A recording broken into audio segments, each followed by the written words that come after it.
Elite 4 members are the final obstacle right before facing the Pokemon champion, and facing the champion is almost always the very last thing before finishing the games. Meaning that these Elite 4 members end up waiting for a long time before you show up.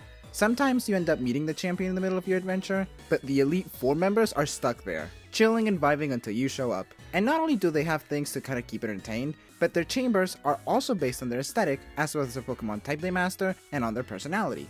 And my personal Elite 4 rooms are the ones in Pokemon Black and White. They're so full of life and tiny little details that even if you don't pay attention to the 3 dialogues you have with them, you'll most likely get their vibe. And what better excuse to talk about them than doing a subjective ranking regarding the rooms that they have. Let's go knock on their doors and find out which rooms are the ones I like the most.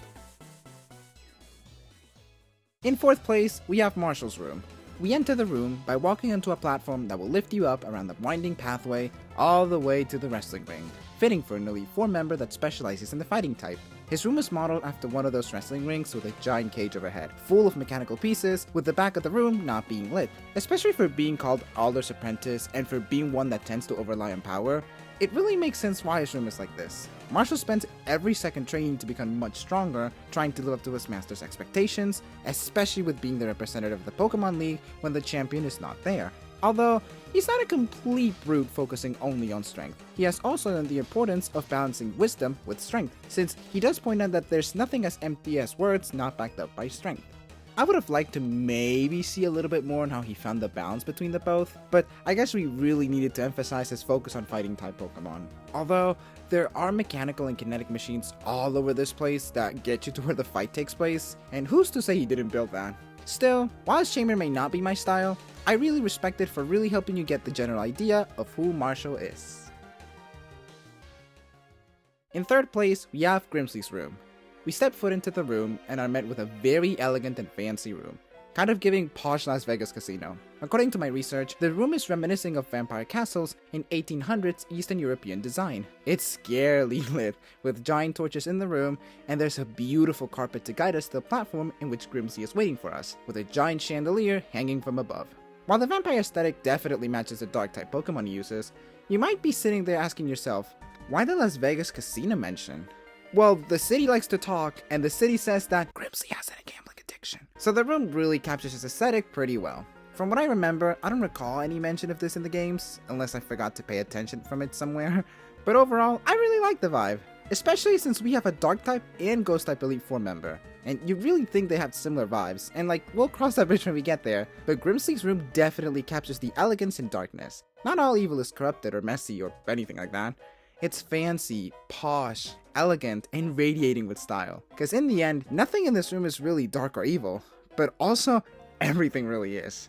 Genuinely a pretty suave place to hang out until people show up. In 2nd place, we have Shauntal's room. As we enter the room, we're met with an eerie and spooky atmosphere, very much modeled after a haunted house, fit for a ghost type master. It's specifically based on a haunted library, where the back of the room has giant windows where a massive thunderstorm is happening. A dark staircase circles a cylindrical bookcase right in the middle of the chamber, where 2 will-o-wisps will carry you to the top of the winding staircase, where Shauntal awaits you. It's amazing how we have 2 easily confusing Pokemon types, yet the Ghost and Dark Elite 4 member chambers look so different. And the best part, they work specifically for each member. And the thing I appreciate the most is that Shauntal's room is not just spooky library for the sake of aesthetics. Shauntal is set to write books based around the lives and experiences of other trainers, specifically basing it on bonds between the Pokemon and their trainers and her experiences battling others. She is a massive bookworm that specializes on ghost Pokemon. Yep, this is the chamber I'd imagine her on. Especially passing the time? Every trainer that passes by, to her, that's a brand new book. I'm sure she loves being there. I would love being there. In number 1, we have Caitlin's room. As soon as we enter the room, we're met with a giant space in the middle, with the back of the room made up of a void where stars are able to be seen, with meteors occasionally falling from above. In the middle of the room, there's a canopy bed where, thanks to psychic energy, we're carried to the middle of the bed, and as soon as you step foot on it, curtains open where Caitlin awakens, gets out of bed, and greets you. I cannot stress how in love I've been with Caitlin's room since I first saw it. Girlie really brought her giant bed to the Elite 4, and honestly I respect that. If I were waiting for challenger after challenger, I'd also have an enormous bed for myself. However, her bed is not necessarily for rest or anything like that. I mean, I assume it's also for that.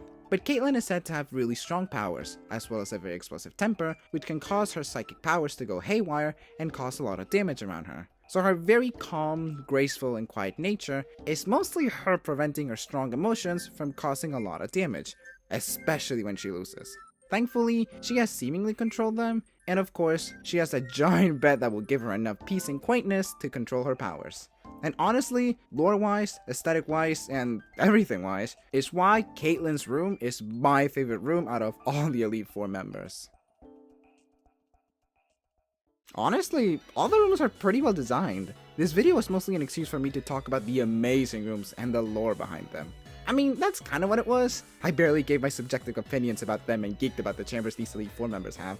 And honestly, I wished all Elite 4 members had rooms like these, not only based around the Pokemon type they specialize on, but also their personality as well, and their backstory. So now, I throw the question to you, what's your favorite Elite 4 member chamber?